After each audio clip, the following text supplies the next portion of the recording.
9 is in startup.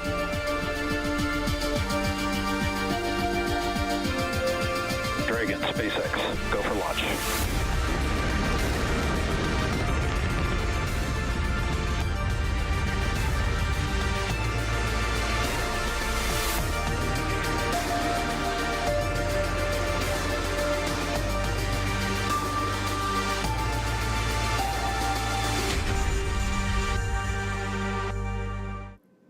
You are looking at a live view of Falcon 9 and Dragon awaiting liftoff from Launch Complex Stage 39A 2 fuel load is complete. at NASA's Kennedy Space Center in Florida. In just under 20 minutes, Falcon 9 will launch carrying Dragon and Sierra-32 to the International Space Station. Good evening, I'm Yomei Zhou, a lead propulsion engineer here at SpaceX in Hawthorne, California. Dragon will deliver about 6,700 pounds of science, supplies, and equipment to the space station and will return with about 4,000 pounds in about a month. It's the only vehicle flying today that can fly a round trip to and from the space station, carrying vital supplies to space and returning safely with critical cargo. Dragon will arrive at the space station and dock autonomously to the zenith port of the station's Harmony module on Tuesday. It's Dragon's second trip to the International Space Station this year after Crew 10 launched last month. This is our 52nd Dragon mission overall and the 47th to the space station, with 31 of those on reflown Dragons. Propellant loading began today about 15 minutes ago and will complete at the T-minus 2 minute mark. Range is green and ready to support. Weather is looking good with only a 5% probability of violation. Everything is looking great as we count down to an instantaneous launch attempt at 4:15 a.m. Eastern Time today. With that, let's check in with my NASA counterpart, Joseph Zakrzewski at Johnson Space Center in Houston. Hi, Joseph. Hello, Yomei. It's great to see you again. We are joining you from the International Space Station Flight Control Room here at NASA's Johnson Space Center in Houston, Texas. This is where mission operations are coordinated 24/7 to ensure the health, safety, and success of the orbiting laboratory. And it's an exciting place to be during a launch like this morning's. Right now, our flight control team, led by Flight Director Diane Daly, and the Horizon flight team are actively monitoring all systems aboard the International Space Station as we prepare to receive the delivery of cargo and science on Dragon. And Dragon's ultimate destination, of course, is the International Space Station, and the entire team here in Houston is working closely with you and the team in Hawthorne, California, and the launch team at NASA's Kennedy Space Center in Florida to ensure everything is on track. This level of coordination across multiple teams, time zones, and specialties is what makes missions like these possible. At this hour, I'm happy to report that all systems are looking good, and the team here in Mission Control is go for launch. The space station is currently orbiting more than 250 miles above Earth, and the Expedition 73 crew, including NASA astronauts Anne McClain, Nicole Ayers, and Johnny Kim, are prepped and ready for Dragon's arrival. They've reviewed all the procedures, configured equipment, and are well rested for what will be a busy day on orbit today and tomorrow when Dragon is expected to dock. This delivery includes thousands of pounds of supplies, critical hardware, and scientific investigations that will keep the crew busy and support ongoing research. We'll be watching closely here as the countdown continues and the mission gets underway.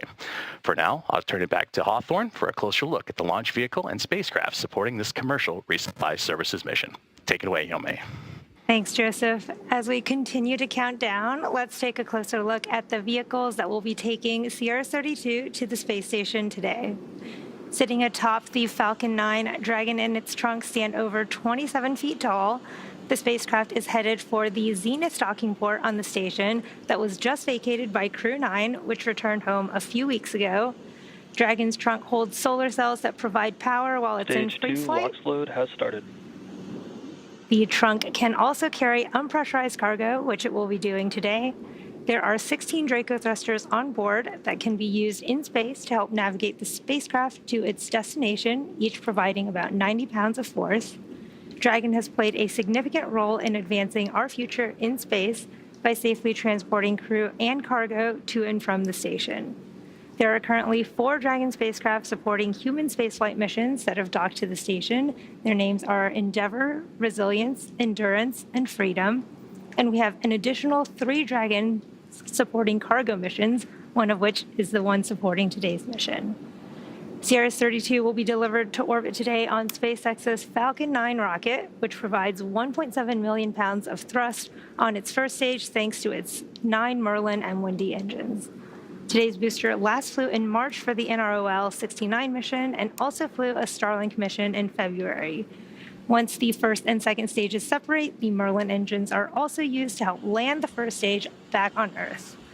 Today, the booster will be attempting to land at Landing Zone 1, just down the road from the launch pad. Meanwhile, the second stage will continue to orbit, powered by one single Merlin vacuum engine with over 220,000 pounds of thrust.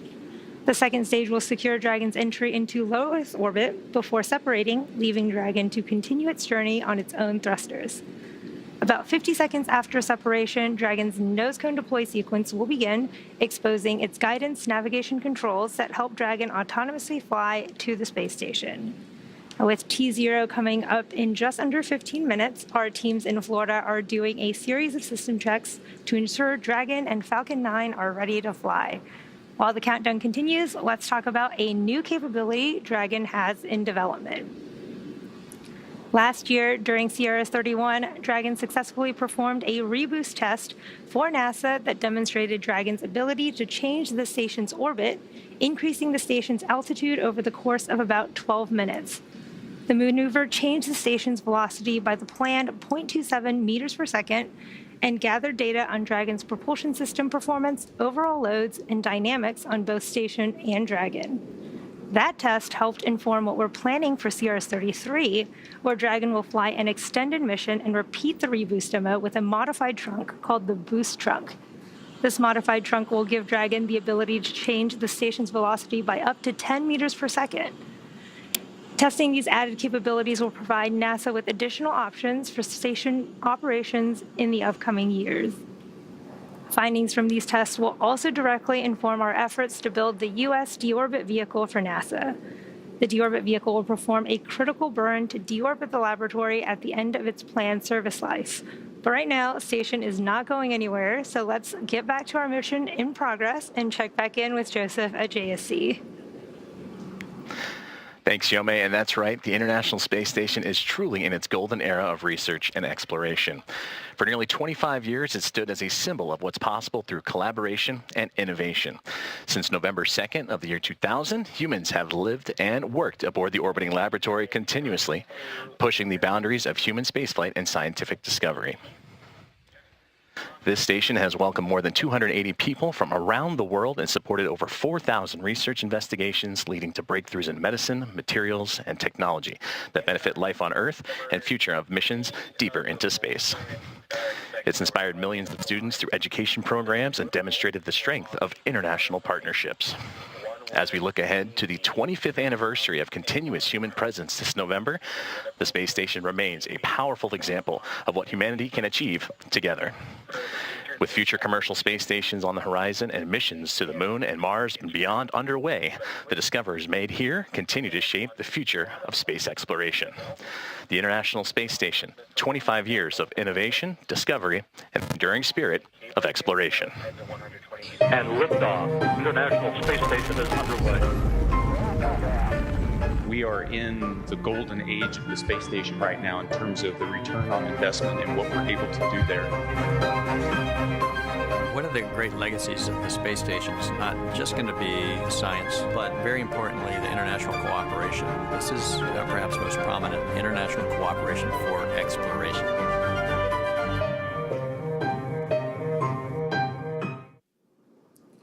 SpaceX is proud to have been a part of missions to stations since the COTS demo Flight 2 mission in 2012. Since 2019, Dragon crews have splashed down off the Florida coast, but now all Dragon recovery operations are returning to the West Coast and will take place off the coast of California. This ensures that Dragon's trunk, when jettisoned during re-entry, will enter over the Pacific Ocean. There are 3 sites supported by SpaceX located off the coast of Southern California, including Los Angeles, Oceanside, and San Diego. Spreading the supported sites across multiple locations helps to maximize the return opportunities for Dragon missions. SpaceX's first human spaceflight mission and first mission overall to splash down off the West Coast was From 2, which happened just a couple weeks ago on April 4th. We are routinely looking to innovate and improve, and we use data to help inform these decisions. The Dragon launching today carries some key data-driven upgrades, including the first drogues, which are small parachutes that deploy right before the larger parachutes during re-entry, were built entirely in-house by SpaceX. There are 2 drogue chutes on each Dragon, which each take about 500 hours to manufacture and another 100 hours to pack and be ready for flight. That's about 4 months of work. SpaceX helps reduce the cost of space flight and increase reliability by bringing manufacturing in-house, which allows us to improve components like drogues faster and more efficiently. Over the last 5 years, Dragon has supported 17 human spaceflight missions and flown 66 crew members, representing more than a dozen countries. With the capacity to carry up to 4 passengers, Dragon has proven to be a versatile spacecraft. It can autonomously dock to the space station when outfitted with the ISS docking adapter you can see on the left, and then it can also be configured with hardware to support panoramic views or a spacewalk, which made its debut on the Polaris Dawn mission last year. In free flyer mode, which refers to missions that orbit Earth and do not dock with the station, the docking adapter can be swapped out for a cupola, as you can see from our recent From-2 mission. So far, SpaceX and Dragon have carried more than 1,000 research experiments to and from low Earth orbit, both to the International Space Station and on our free flyer missions. Our next crew mission to station will be the upcoming Axiom 4 mission, which is scheduled to launch no earlier than next month, May. It will feature the most research and science-related activities conducted on an Axiom space mission to date, featuring around 60 scientific studies. From DNA sequencing to 3D printing, studies enabled by Dragon and the space station test a variety of technologies, systems, and materials that will be needed for future long-duration exploration missions. Every mission yields critical research and learnings that help make life both on Earth and in space better. And speaking of research experiments, I'm going to send you back to Joseph for details on some of the science experiments that Dragon will be taking to the station today. Thank you, Yome. And that's right, continuing scientific discovery is enabled by missions like this morning. Dragon is carrying over 3 tons of cargo, including critical scientific hardware and samples. The microgravity environment aboard the International Space Station offers a unique platform to observe physical and biological phenomena and serves as a testbed for advancing technologies that benefit life on Earth and support future exploration deeper into space.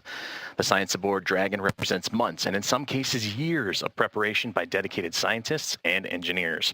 Here are some of the highlights of what's inside Dragon today. NASA and SpaceX are set to launch the 32nd Resupply Services mission to the International Space Station, carrying science investigations to further NASA's missions to deep space and benefit life on Earth. Smartphone Video Guidance Sensor 2 will use the space station's Astrobe robots to demonstrate a vision-based sensor. This technology can improve the accuracy of guidance, navigation, and control systems for future missions on the Moon or Mars. DNA Nanotherapeutics Mission 2 evaluates in-space manufacturing of 3 Janus-based nanomaterials. The ability to manufacture these materials in microgravity could lead to a sustainable, cost-effective process for manufacturing drugs in space.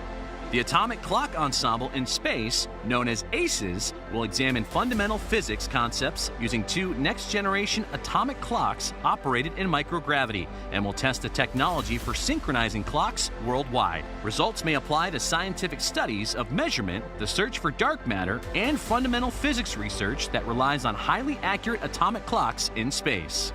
The Aerosol Monitors investigation will test 3 different air quality monitors designed to detect airborne particles, like dust, that must be kept within safe ranges for crew health and hardware performance. Results will inform NASA's selection of the best device suited for future missions to the Moon and Mars. New industrial crystallization cassette hardware will add capabilities to an existing protein crystallization facility aboard the space station. This allows the processing of more sample types, including golden nanospheres, which can be used in devices that detect cancer and other diseases, or in targeted drug delivery systems. A new plant experiment will examine the genetic response of tomato plants and the use of a carbon dioxide supplement to reduce the dependence of space-grown plants on photosynthesis. a process which requires power to generate the needed light. Discover more at nasa.gov/ISS-science.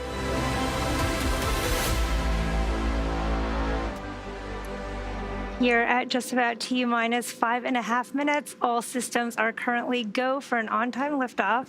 Strong back retraction will begin shortly.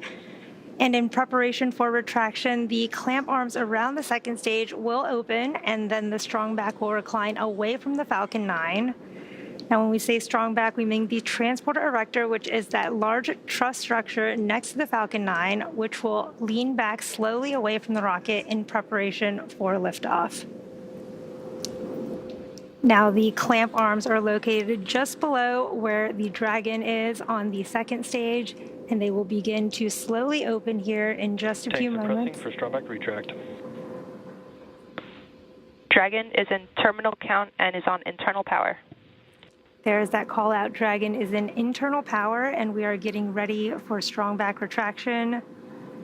You should be able to see those clamp arms open slowly here. They're kind of covered in gas, cold gas from the cryo loading, but they should be Strong open. back lower has started. Here shortly. There's the call out for the strong back retraction sequence has started.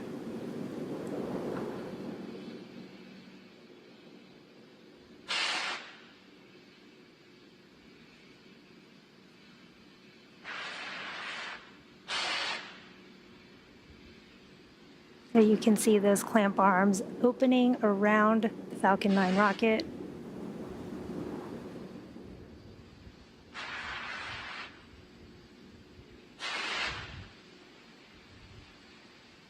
Clamp arms are now fully open, and you should see that strong back begin to recline away from the Falcon 9 booster.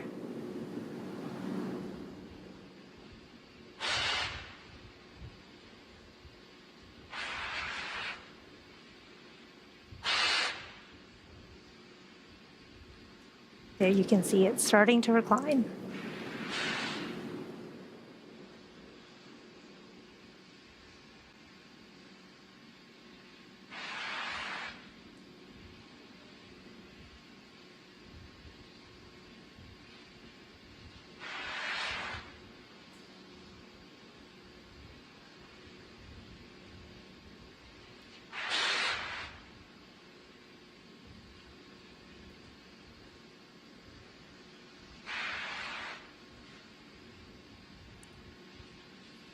And there you saw the strong back recline. The range around the launch site also green.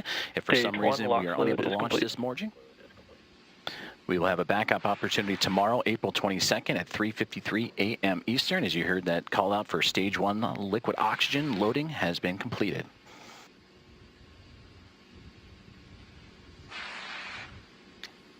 At T-minus 60 seconds, Falcon 9 in startup. This means the rocket's autonomous internal flight computers have taken over the launch countdown. And just inside T-minus 2 seconds, we will light up the Merlin 1D engines for liftoff. The vehicle continues to be healthy, and the Falcon 9 team is tracking no issues. Currently, the weather is green, and the range is ready to support a T0 at 4:15 a.m. Eastern. We only have a 5% probability of violation due to weather, so everything is looking great. And in these last few minutes, Falcon 9 is performing final health checks on its primary communications, avionics, and propulsion systems in preparation for flight.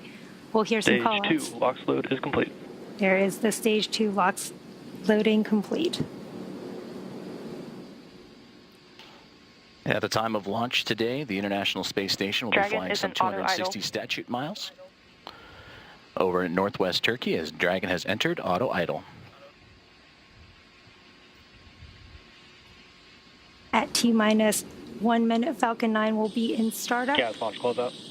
For the onboard flight computers, will take control of the countdown.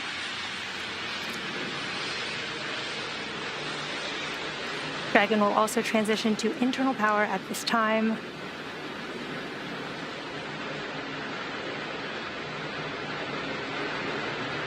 This is also when the first and second stages will pressurize for launch.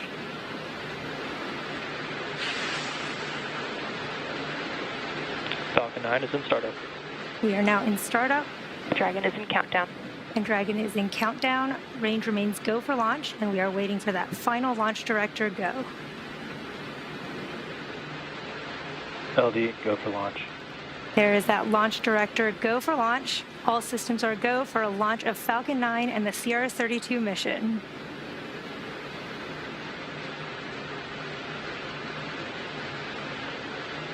T-minus 30 seconds.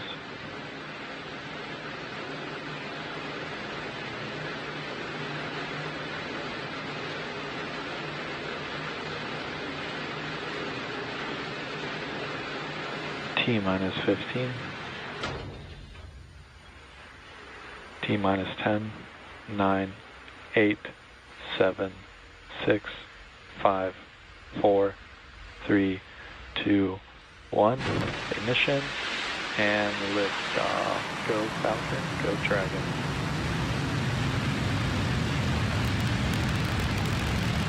And liftoff. NASA's SpaceX 32nd Commercial Resupply Services mission is on its way to the International Space Station, carrying over 3 tons of science and supplies to Expedition 73 as it begins its pitch downrange.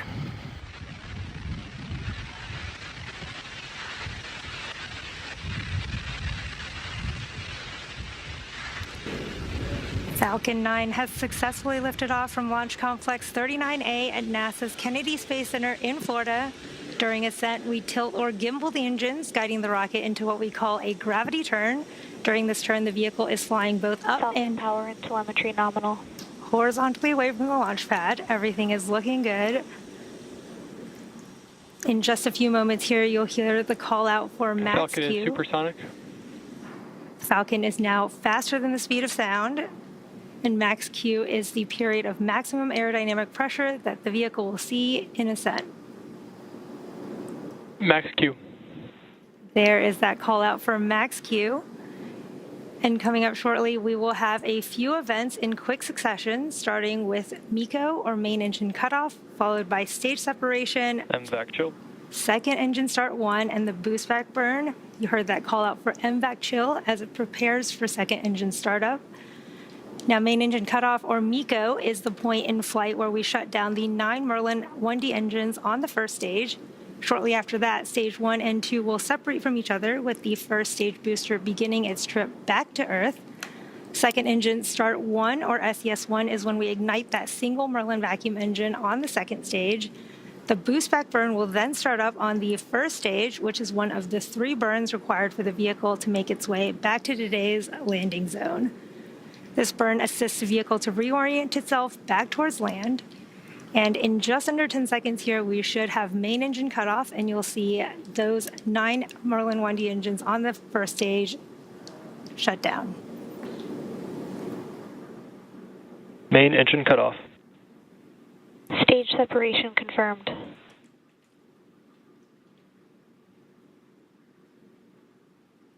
MVAC ignition.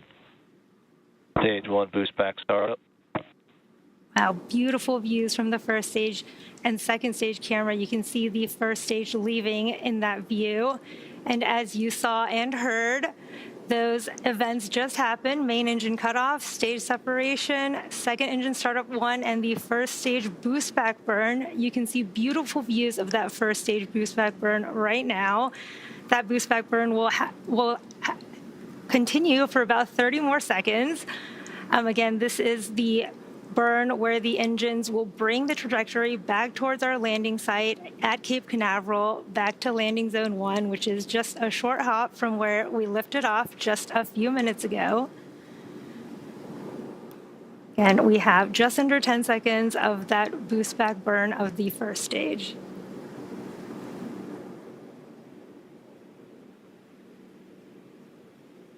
Stage 1 boost back shutdown. There is the shutdown of that first stage boost back burn. You can see the second stage is still in the middle of its burn. And in about 3 minutes, there will be 2 additional burns on our first stage to prepare for its landing at landing zone 1 at Cape Canaveral. We are just under T plus 4 minutes Both vehicles are on a nominal trajectory. into today's mission. You just heard the call out that both first and second stage are on a nominal trajectory. CRS-32 is SpaceX's 45th launch this year. We are coming up on entry burn of the first stage and then second engine cutoff of the second stage. Around the T plus 6.5 minute mark, you should see on your screen the first stage's entry burn. For that entry burn, we relight 3 of the 9 M1D engines on the first stage, starting with the center E9 engine, followed shortly after by the E1 and E5 engines. And this burn will slow the vehicle down as it passes back into the Earth's atmosphere. We need to slow down to reduce re-entry forces, which help us to recover and reuse the first stage. You can follow along on the screen to the bottom left and right of your screen. You can see the stage 1 telemetry on the bottom left and the stage 2 telemetry on the bottom right. And again, both vehicles continue to follow a nominal trajectory. Both first and second stages continue to be on a good trajectory. And on your screen is the second stage MVAC engine glowing in the middle of its burn, carrying our CR32 mission with the Dragon and trunk on top of the second stage right now. We are under a minute to the start of that first stage entry burn. Again, this will be a 3-engine burn of our first stage as it slows itself down, making its way back to landing zone 1.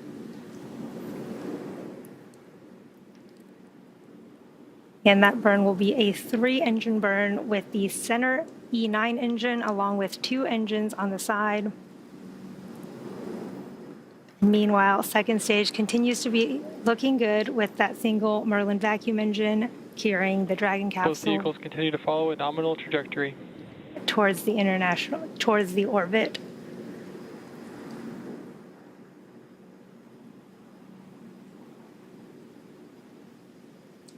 Just a few seconds away from the start of that first stage entry burn. Stage 1 entry burn startup. There is that start of the first stage entry burn.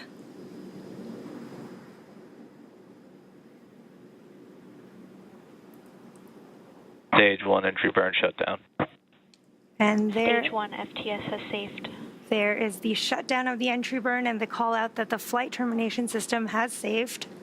Now, this first stage that's supporting today's mission has just performed its entry burn for the 3rd time.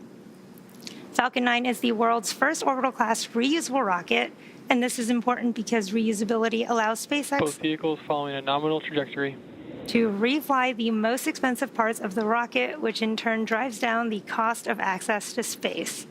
Now, coming up, we'll have the landing burn on the first stage, Stage 1 transonic. Quickly by the shutdown of our MVAC engine on the second stage. You can see the lights of the Florida coast in that view on your left.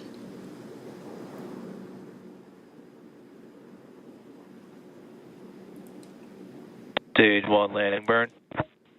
There is the start of our stage 1 landing burn. We're now waiting for Falcon 9 to make that precision landing. Deploy.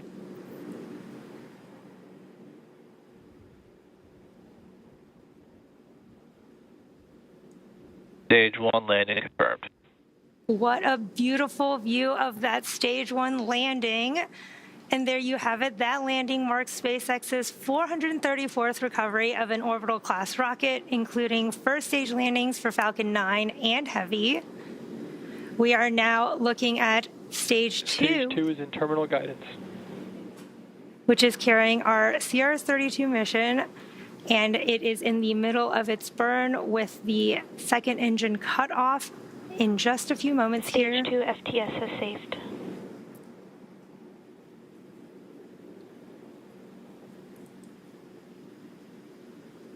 And you heard the call out that flight termination system is saved, getting ready for shutdown.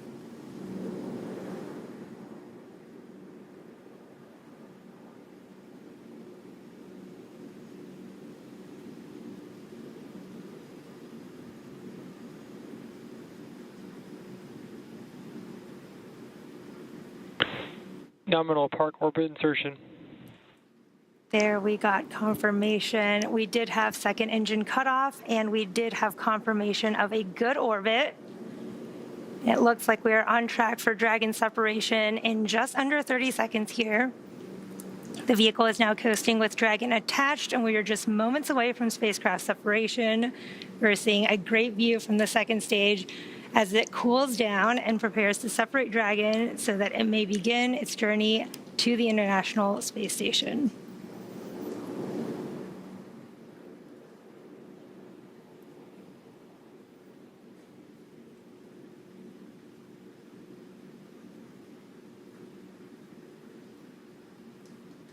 Looks like we may be seeing the sun rising and shining on that MVAC. Dragon separation confirmed. There is that confirmation of Dragon separation. We've had a great mission so far with an on-time liftoff at 4:15 a.m. Eastern Time, a successful stage separation followed by a successful landing of our first stage at Landing Zone 1 and a good orbital insertion. We are now just waiting for nose cone deployment, which should happen in just a few moments here. So I'll hand it back over to you, Joseph, at JSC. Thank you very much, Yome, and great to see the NASA SpaceX 32nd commercial resupply mission light up the morning sky off the Florida coastline. And always great to work with you as we again await the nose cone deploy. And as we await those moments where the nose cone will expose those 4 forward bulkhead Dracos, these Draco thrusters will execute a series of maneuvers necessary to raise its orbit and meet up with the International Space Station. So as we continue to monitor that nose cone deploy, right now, immediately after Dragon separates from the Falcon 9, it begins what we call the activation and rendezvous phase of the mission. Now, this is during the phase that Dragon is configured for on-orbit operations and will begin after the separation of Dragon from the Falcon 9, which you just saw, and it'll end with the completion of the final co-elliptic burn that'll occur as Dragon begins its methodical approach to the International Space Station. Our initial orbit today, 190 kilometers by 210 kilometers, with those numbers representing the perigee and apogee of the orbit, the lowest and highest points of the Earth. That means the orbit isn't a perfect circle, but more like a very slight ellipse. And over the next several hours after liftoff, Dragon will execute a series of burns, which will gradually raise its orbit to align more closely with the station. And there are 5 major burns or firings of those Draco thrusters we were talking about on Dragon that will bring the spacecraft close to station before we begin the final approach maneuvers. And we'll continue to monitor that nose cone deploy as it looks like it'll get underway here shortly. Let's take a look inside and transfer to the control rooms. On the left side, you can see the SpaceX mission control teams over in Hawthorne, California, and that oversaw today's launch and will continue to monitor Dragon on its journey to the International Space Station over the next day. The team you see on the right are here with me in mission control in Houston, and the International Space Station flight control team is monitoring the orbiting complex, and over the course of the operations jointly with Hawthorne, the flight controller is there. Those joint operations between the two teams, you will see, will come a little closer to when Dragon is in its final approach phase, and that'll be about 2 hours or so prior to docking. The teams here are awaiting for that nose cone to deploy, and we'll also bring you those live views from inside Dragon, where you'll be able to see it open up and begin its journey onto the International Space Station ahead of docking. Well, speaking of docking, that is slated for tomorrow, Tuesday, April 22nd, with the anticipated time of 8:20 a.m. Eastern Time at 7:20 a.m. Central, and we'll have all the coverage starting here on NASA Plus, starting at 7:45 a.m. Eastern, 5:45 a.m. Central. Thank you for following along as we continue to await the nose cone deploy of NASA's SpaceX 32nd commercial resupply services mission, as it is well on its way to the International Space Station after that on-time liftoff of 4:15 a.m. Eastern Time, carrying over 3 tons of science and supplies to the Expedition 73 crew. And that includes NASA astronauts Anne McClain, who you can see in the front right-hand side, along with Nicole Ayers on the front left, Johnny Kim, who is on that back left-hand side, just over in the background, JAXA astronaut and Expedition Commander, newly minted Commander of Expedition 73, Takuya Onishi, and Roscosmos cosmonauts Kirill Peskov, Sergei Ryzhikov, and Alexei Zubritsky joining up for Expedition 73.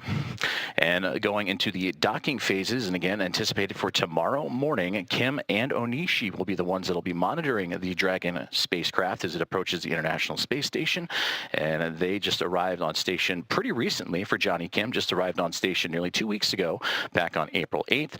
And for Chiyo Kenichi on the right-hand side, he was just ahead of him with Crew 10 as he would arrive to the orbiting laboratory back on March 16th. And we mentioned that Onishi, the newly minted commander of Expedition 73, and that was just a couple of days ago on April 18th, and what has been a pretty busy weekend for overall spaceflight involving the International Space Station. And as docking begins, and once the spacecraft docks to the orbiting laboratory, it'll be Kim and team that'll begin to unpack the 3+ tons of cargo and supplies as they begin to re-up and refuel the International Space Station. As we continue to monitor here and await the nose cone deploy of the NASA SpaceX 32 or CRS-32 commercial resupply services mission, we mentioned some of the key science aboard that spacecraft, and that was earlier in the broadcast, and you can find out more at nasa.gov. But another key piece of science is the Apex 12 experiment, the Advanced Plant Experiments in Space 12, that will investigate whether certain cell components can help plants survive stressful environments in space and influence the viability of future space crops. And we just got reports that the nose cone is beginning to deploy, so we'll keep an eye on for those first images inside Dragon. And there you can see the full breakdown of cargo that is heading to the International Space Station, including crew supplies, science investigations, spacewalking and equipment, and much more. And aboard Dragon also is a carefully curated menu of food to support those aboard the station, including a diverse selection of tailored choices to reflect the crew's individual preferences. And each item is thoughtfully engineered to help maintain the crew's health, performance, and morale throughout the mission. And we continue to follow along inside the International Space Station Flight Control Room as we await the nose cone deploy of the 32nd Commercial Resupply Services mission. We mentioned earlier that Dragon will perform 5 key burns using its Draco thrusters to steadily close in on the International Space Station before beginning its final approach. Well, that first burn, the first major burn, is the phase burn, which happens at the highest point, or apogee, of Dragon's very first orbit as it's well on its way. It raises the lowest port, or the orbit, or the perigee, helping Dragon get closer to the space station's path. Burn number 2 is the boost burn, which is based on what our orbital data will tell us. The raise Dragon's orbit until it reaches an altitude just 10 kilometers lower than the space station. And then the third burn is the close co-elliptic burn, which adjusts Dragon's orbit so it stays about 10 kilometers below the station the whole way around the Earth. The fourth burn, the transfer burn maneuver, which raises Dragon's highest orbital point to just 2.5 kilometers below the station. And then we mentioned earlier the final co-elliptic burn that'll keep Dragon in a stable orbit 2.5 kilometers beneath the station as it lines up for approach.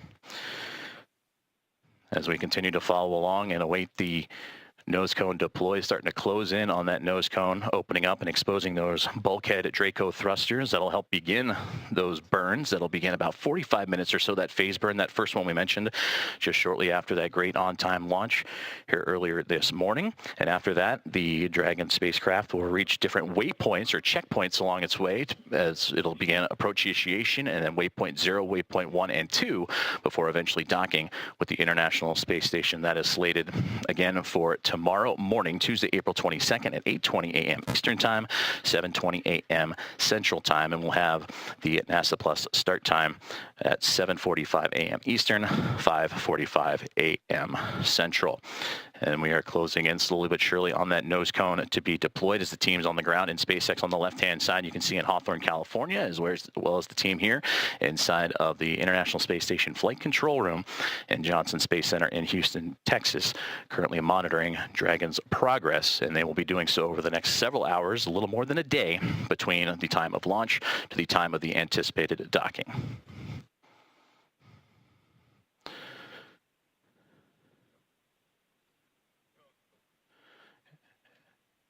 And we just got confirmation that the nose cone deploy has been completed. And again, that exposes those forward bulkhead Draco thrusters as Dragon now continues its journey. And there's a great view coming from the Dragon spacecraft right there in the first looks of Earth as it makes its way and fades up and towards the top of your screen. And again, Dragon carrying those 6,700 and such pounds of cargo and supplies, beginning its journey to the International Space Station. Well, now that the nose cone is deployed and Dragon is ready for its phasing burns to the space station with a successful orbit insertion, I'm now joined by Dana Weigel, the International Space Station Program Manager. Dana, thank you so much for joining us. Thank you for having me today. Excellent and beautiful launch we had. It's wonderful to see it light up the Florida coast like it does. And of course, well on the way to the International Space Station that you oversee, we've discussed the crucial role of collaboration and teamwork in making missions like this possible. How have you witnessed this in your team's preparation for this launch this morning? Well, we have hundreds of researchers worldwide and a large industry supply base across the country who support our missions. Putting together a mission is a big technical and logistics challenge, from equipment manufacturing and deliveries to packing and integrating the cargo and planning and executing the mission. An additional challenge for this mission was the late manifest changes that we had to make to adjust to the loss of the NG-22 Cygnus mission that was originally planned to fly this summer. It's hard to describe the complexity of how we keep our space station well supplied with the proper reserve margins. It's one of the hallmarks of how we successfully have maintained the continuous presence in low Earth orbit on the International Space Station for the last quarter of a century. We're fortunate to have an extremely dedicated and adaptable team across NASA and industry who come together to make our missions look seamless. And it's been a wonder to watch you and the team work, too. And I mentioned earlier, it's been a pretty busy weekend, just this weekend alone, in spaceflight involving the International Space Station. We saw NASA astronaut Johnny Kim recently arrived at Space Station. Spacewalk preparations are underway, scheduled for May 1st. Change in command, a new expedition beginning with Expedition 73, and veteran astronaut Don Pettit landing yesterday and returning home to Houston earlier this evening. How has your team's preparation and everything that you just mentioned reflected that spirit of adaptability and coordination across what's been a pretty busy time frame? Well, the pace of our current activity is nothing new to the International Space Station team. The impressive thing that's always so striking to me is how NASA and our international and commercial partners work so closely together to make it look easy. Trust me, none of it is easy, nor is any facet of human spaceflight. We mentioned earlier, and you just touched upon it a moment ago, the excitement building towards the station's 25th anniversary of human presence that'll be coming up this November. A lot of key milestones along the path that have happened. How do missions like the commercial service or resupply services mission, this 32nd one, continue to showcase the station's capabilities and its role in advancing science, technology, and exploration? As we have now for decades, science is the hallmark and trademark of the International Space Station. The arrival of Dragon tomorrow with its supplies and research not only advances science and technology, but also enables us to continue fulfilling our objectives on this most amazing complex.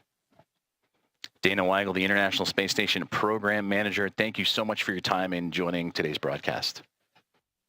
Thank you again for having me.